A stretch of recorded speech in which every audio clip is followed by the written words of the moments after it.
जय श्रीमान नारायण बेटा जी। जी मैया। ठीक हो मिट्ठू कृपा बेटा? है। ठीक है मेरा मिट्ठू बेटा। बताइए। मेरा प्रश्न ये है कि मतलब भाई कहते हैं जो जो भगवान के नज़दीक इंसान जाता है तो वो शांत हो जाता है, तो मतलब क्या हिसाब में शांत का मतलब है? शांत का मतलब है व्यवहार बिल्कुल अच्छा, ना काहू से दोस्ती ना काहू से बैर, कबीरा खड़ा बाजार में सबकी चाहे खैर। इस स्वभाव का नाम शांत है। तो मतलब ये तो नहीं है कि भाई हंसना बोलना चाहिए नहीं, बिल्कुल हंसो ना करो ना शांत नहीं, आज की कथा में हमने बताया हाँ। हंसते रहो, हंसना, प्रसन्न रहना, हर परिस्थिति में हैप्पी रहो, प्रसन्न रहो। आप सदा खुश रहिए। भगवान की भक्ति भी प्रसन्नता के लिए होती है, तो प्रसन्न रहना तो धर्म है, प्रसन्न रहो। ये शांत का प्रसन्नता मतलब से। क्या हुआ? मतलब फिर शांत का मतलब चुप रह जाओ, बिल्कुल हो जाओ। किसके आगे? ठाकुर जी के नज़दीक जाओ ना, हाँ तो शांत हो जाना। हाँ, शांत चित्त से दर्शन करो, अंदर प्रार्थना करो बस। हंस बोल तो सकते हैं सबके साथ। हाँ तो काम मना किया। वही तो कह रही हूँ मैं, पूछी तो कोई कुछ कहता है, कोई कुछ कहता है, भटक जाता है जैसा इंसान। कोई बात नहीं, हंसना मुस्कुराना अच्छा है। भगवान से कहो दुनिया जो अच्छी बातें हैं उनमें हंसो मुस्कुराओ। चलो।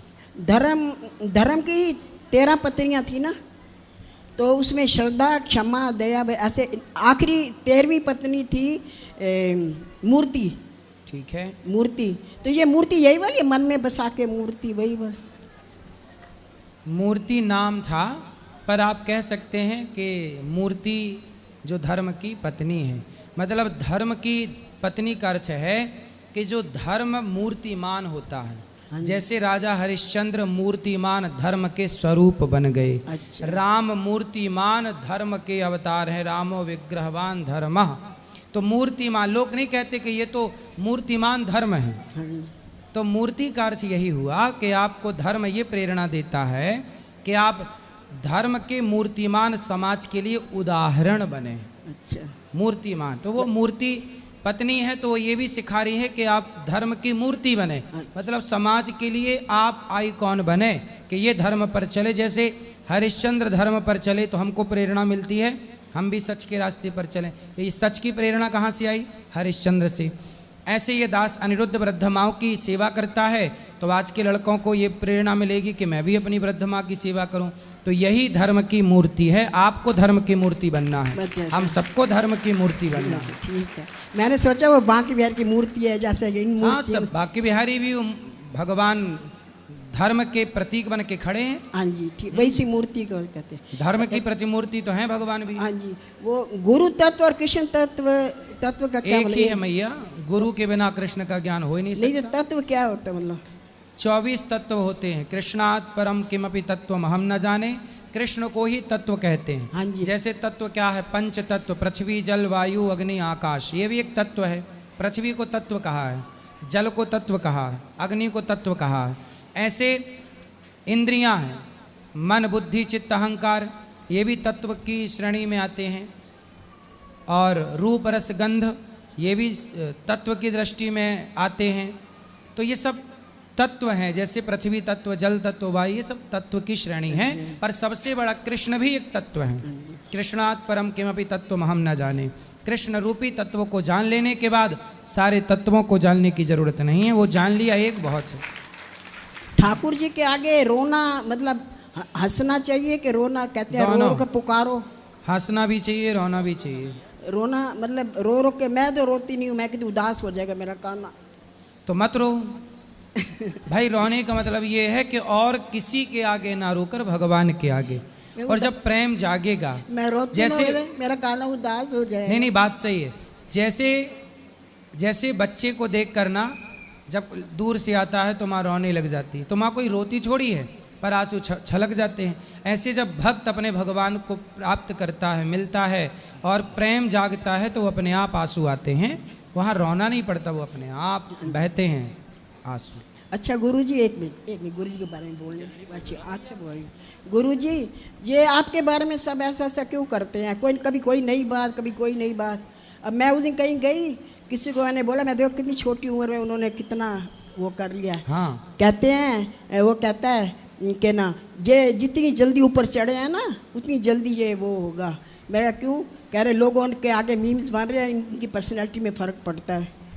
मीम्स बनाते हैं ना लोग, इनकी पर्सनैलिटी फ़र्क पड़ता है। उनसे कहना कि आकाश की तरफ, सूर्य की तरफ कोई थूकता है ना, मेरे को बड़ा तो गुस्सा सूर्य आया। प्रभावित नहीं होता उस थूक से, वो थूक तुम्हारे मुंह पे ही गिरता है। अब देखिए समाज की प्रतिक्रिया, लोग ये आस लगाए बैठे हैं कि कब अनिरुद्धाचार्य नीचे आए और कब वो खुशी मनाएं, क्योंकि ऊपर जाने से, यही मैं कह- कामयाबी प्राप्त करने से उनके अंदर क्या है, जलन है। वो ये चाह लगाए बैठे हैं कि कब ये नीचे गिरें और कब हृदय में थोड़ी सी ठंडक प्राप्त हो। नहीं, सोचिए बस नहीं मिलता है। समाज, जबकि मैंने उन लोगों का कुछ बिगाड़ा नहीं, ना उनके घर चोरी की, ना उनसे कुछ मांगा। समाज आज दूसरों के सुख से ही परेशान है, अपने दुख से कोई दुखी नहीं है। वही मैंने बहुत सुनाया उसको, बहुत सुनाया। मैं देखो आज सही लोग करते हैं। इसलिए परेशान नहीं है कि घर में खाने को रोटी नहीं, घर में कोई तकलीफ है। लोग परेशान इसलिए हैं कि हमारा पड़ोसी आगे क्यों चला गया। भाई आप मेहनत, आप आज के लोगों से पूछिए कि तुम कितने घंटे काम करते हो। आप जितना काम करते हो आपको ईश्वर उतनी मजदूरी देता है। ये दास जितना काम करता है ईश्वर उतनी मजदूरी देता है। यही मैंने बोला, मैं कहा आप करके हम सब हैं ईश्वर के मजदूर। राम झरोखा बैठ के सबका मुजरा लें, जाकी जैसी चाकरी ताको तैं सो दें। यही मैंने बोला, मैंने खूब सुनाया उसको।